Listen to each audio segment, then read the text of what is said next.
Gila, bro. Lu ngerasa nggak sih hidup makin kesini makin bikin kepalamu tertuju keliling? Harga naik, peluang makin sempit, tekanan sosial makin gila. Banyak orang sekarang kepikiran hal yang sama.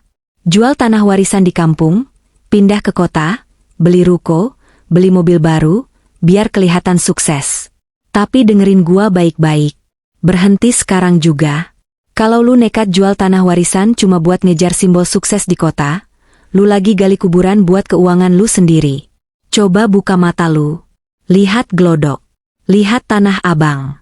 Tempat yang dulu katanya tambang emas, pusat ekonomi, simbol kejayaan dagang. Sekarang apa? Banyak ruko tutup. Rolling door berdebu. Spanduk dijual dan disewakan menggantung berbulan-bulan. Lorong yang dulu penuh sesak sekarang lengang. Kota hantu. Ini bukan cerita horor. Ini realita ekonomi. Masalahnya, beton mahal di kota di tahun 2026 berpotensi berubah dari aset jadi beban. Pajak jalan terus. Biaya perawatan jalan terus. Tapi arus kasnya mandek. Sementara di saat yang sama, ada pergerakan senyap yang jarang dibahas media. Orang-orang besar, investor kakap, naga properti, mereka diam-diam justru lagi borong tanah di desa. Harga murah. Bahkan kadang lebih murah dari motor lu. Kenapa mereka beli tanah di kampung lu, sementara lu sendiri pengin kabur dari situ? Karena mereka tahu sesuatu yang lu belum sadar. Ruko nggak bisa dimakan. Beton nggak bisa jadi lauk. Tapi sawah, kebun, tanah produktif, itu emas baru. Di saat biaya hidup makin liar, pangan jadi senjata utama. Di video ini, gua bakal bedah secara telanjang kenapa mempertahankan tanah warisan itu adalah strategi bertahan hidup paling rasional di tahun 2026. Bukan teori kampus. Bukan motivasi kosong. Tapi realita lapangan. Dan sebelum kita masuk lebih dalam, gua minta satu hal. Tekan tombol subscribe dan nyalain loncengnya sekarang. Karena panduan penyelamatan aset keluarga kayak gini, enggak bakal lu dapat di sekolah atau seminar mahal. Sekarang tarik napas lu dalam-dalam. Kita mulai dari realita paling pahit. Seksi yang tenggelam. Properti komersial lama. Dulu, punya satu ruko di pusat kota rasanya kayak punya mesin uang. Sewa lancar. Nilai naik. Semua orang iri. Tapi zaman berubah. Disrupsi datang tanpa permisi. Hari ini, pola belanja manusia berubah total. Orang nggak perlu lagi datang ke pusat elektronik cuma buat beli charger. Nggak perlu ke pusat grosir buat beli baju satuan. Cukup buka aplikasi, bandingin harga, baca ulasan, klik beli. Besok barang nyampe depan pintu. Efisien. Murah. Praktis. Akibatnya, ruko kehilangan fungsi utamanya. Lalu lintas manusia turun. Nilai sewa terkoreksi. Properti yang dulu dianggap emas sekarang kehilangan kilau. Nilai properti itu sejatinya bukan di temboknya, tapi di potensi bisnisnya. Dan ketika potensi itu turun, nilai ikut turun. Belum selesai. Hantaman kedua datang dari perubahan cara kerja. Work from home. Remote working. Banyak kantor kecil tutup. Ruko yang tadinya disewa buat kantor, sekarang kosong. Ekosistem di sekitarnya ikut mati. Warung sepi. Jasa turun. Rantai ekonomi melemah. Dan yang paling bahaya, biaya tetap jalan. Pajak bumi bangunan. Iuran lingkungan. Listrik minimum. Perawatan gedung. Jadi lu punya aset miliaran yang nggak ngasilin apa-apa tapi tiap bulan minta makan. Secara keuangan, itu bukan aset lagi. Itu liabilitas. Gua mau lu inget satu kisah. Sebut aja Pak Handoko. Dulu pengusaha mapan. Prinsipnya sederhana, ruko adalah tabungan paling aman. Dia punya ruko strategis.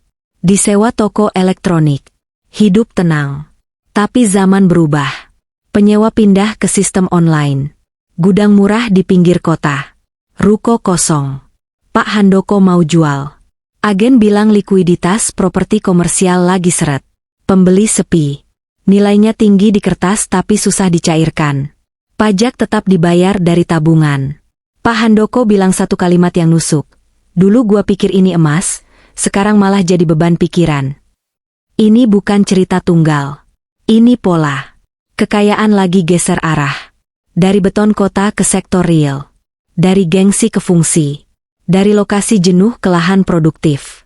Dan di titik ini, tanah desa lu mulai kelihatan nilainya. Tanah desa bisa ditanami. Bisa menghasilkan.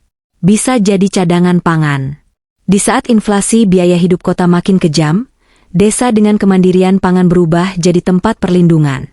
Jadi sebelum lu jual tanah warisan lu, pikirin ini baik-baik. Karena bisa jadi lu lagi ngelepas masa depan demi masa lalu. Sekarang kita masuk lebih dalam. Kita bongkar satu jebakan yang jarang disadari orang kota. Namanya jebakan biaya hidup. Living cost trap. Banyak orang datang ke kota besar dengan harapan hidup naik kelas. Gaji naik. Karir naik. Tapi ada variabel yang sering diremehkan. Biaya hidup. Kita pakai logika, bukan perasaan. Data Badan Pusat Statistik nunjukin kota besar, seperti Jakarta punya biaya hidup rumah tangga belasan juta per bulan. Itu buat hidup layak.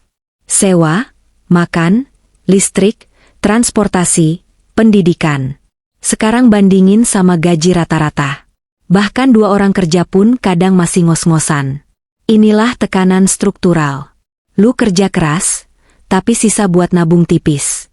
Yang paling kena justru kelas menengah. Mereka nggak dapat subsidi, tapi juga belum cukup kuat secara kapital. Harga pangan naik, transportasi naik, sewa naik, pendapatan naik dikit, tapi daya beli stagnan. Fenomena lain bernama gentrifikasi. Kota makin cantik, infrastruktur bagus, tapi harga tanah dan sewa ikut melonjak. Pekerja terdorong ke pinggir kota. Waktu habis di jalan. Biaya transport naik. Kualitas hidup turun. Gua ceritain satu kisah. Mas Dimas. Profesional muda di Jakarta. Gaji 10 juta. Di mata orang kampung, sukses. Tapi mari kita bedah arus kasnya. Kos dekat kantor 3,5 juta. Makan dan gaya hidup 2 juta. Transport 1 juta. Kebutuhan lain 1 juta. Sisa? 500.000. Suatu hari Mas Dimas pulang kampung. Ketemu Budi, temen SD-nya. Budi tinggal di desa. Petani modern. Penghasilannya setengah dari Dimas. Tapi sore itu Budi bilang, Alhamdulillah bulan ini bisa nabung 3 juta. Dimas bengong. Kok bisa? Jawabannya sederhana. Rumah warisan. Makan dari kebun. Biaya hidup rendah. Disposable income tinggi. Secara nominal Dimas lebih besar. Tapi secara kesejahteraan, Budi unggul. Inilah kenapa tren masa depan bukan cuma urbanisasi, tapi ruralisasi. Kota ke desa. Dengan internet dan konektivitas, lu bisa dapat penghasilan kota tapi biaya desa. Itu efisiensi finansial paling brutal. Jadi kalau lu lagi tertekan biaya hidup di kota, jangan jual tanah di kampung buat nutup gaya hidup mahal. Justru bawa keahlian kota lu balik ke desa. Jadilah penggerak. Karena tanah desa itu bukan sekadar tempat tinggal. Itu fondasi hidup. Dan di bagian selanjutnya, gua bakal buktiin secara logika ekonomi kenapa lahan produktif jauh lebih bernilai dibanding properti komersial kosong. Ini bukan romantisme desa. Ini hitung-hitungan dingin. Sekarang kita ubah sudut pandang soal kekayaan. Selama ini kita dicekoki mantra lama. Lokasi, lokasi, lokasi. Makin kota makin kaya. Tapi di tahun 2026, mantra itu mulai retak. Digantikan satu prinsip baru. Siapa yang punya sumber daya, dia yang punya ketahanan. Bandingin 2 aset. Ruko kota dan lahan produktif desa. Ruko itu wadah. Nilainya tergantung aktivitas ekonomi. Kalau aktivitas turun, nilainya turun. Lahan produktif itu sumber. Dia menghasilkan pangan. Dan pangan adalah kebutuhan dasar. Di saat rantai pasok global terganggu, iklim berubah, geopolitik panas, siapa yang punya lahan pangan punya posisi strategis. Negara pun sadar. Fokus anggaran ke ketahanan pangan. Cetak sawah. Waduh, subsidi pupuk. Kalau negara fokus ke pangan, kenapa lu justru melepas aset pangan lu? Gua ceritain Andi dan Budi. Sama-sama dapat warisan tanah 1000 meter. Andi jual, beli ruko, bikin kafe. Awalnya ramai. Masuk 2025 daya beli turun. Ruko sepi. Biaya jalan terus. Pusing. Budi beda. Dia pulang kampung. Setengah lahan buat kolam lele. Setengah buat cabai dan pepaya. Masuk 2026 harga pangan naik. Panen laku. Arus kas jalan. Andi stres. Budi tenang. Ini bukan soal siapa lebih pintar. Ini soal memilih aset yang tepat. Di masa tantangan, ketahanan adalah kemewahan baru. Tanah desa bukan masa lalu. Itu masa depan. Kalau lu punya tanah warisan, jangan dilepas. Kalau nggak bisa garap sendiri, kerjasama. Bagi hasil. Yang penting tanahnya hidup. Karena tanah yang hidup menyelamatkan keluarga. Sekarang kita bongkar satu permainan besar. Bank tanah. Pengembang besar beli lahan di pinggiran. Mereka simpan. Tunggu infrastruktur. Nilainya naik berkali-kali lipat. Ini bisnis sah. Yang jadi masalah adalah pemilik lahan yang kurang informasi. Pak Ujang contohnya. Jual kebun di pinggiran kota tahun 2010. Duitnya dipakai konsumsi. 10 tahun kemudian, tanah itu jadi pusat perbelanjaan. Pak Ujang kerja jadi satpam di atas tanah bekas miliknya sendiri. Pelajarannya jelas. Jangan jual aset karena buta informasi. Cek RT RW. Lihat zonasi. Gunakan penilai independen. Jangan cuma dengar makelar. Kalau harus jual, jual sebagian. Sisanya tahan. Atau ajukan kerjasama. Penyertaan modal lahan. Dapat unit. Dapat bagi hasil. Naik kelas dari penonton jadi mitra. Ini pertarungan visi. Siapa yang sabar, dia menang. Tanah lu mungkin belum matang sekarang. Tapi 5-10 tahun lagi, itu bisa jadi pusat ekonomi baru. Sekarang kita tutup dengan hal paling penting. Warisan. Tanah warisan itu bukan rezeki dadakan. Itu dana pensiun abadi. Bandingin dengan mobil baru. Mobil begitu keluar dealer nilainya turun. Tanah diam tapi nilainya naik. Gua ceritain Pak Haji Makmur dan Pak Udin. Satu jual sawah buat konsumsi. Satu tahan dan kelola. 10 tahun kemudian, satu tenang. Satu menyesal. Ini bukan dongeng. Ini pola yang berulang.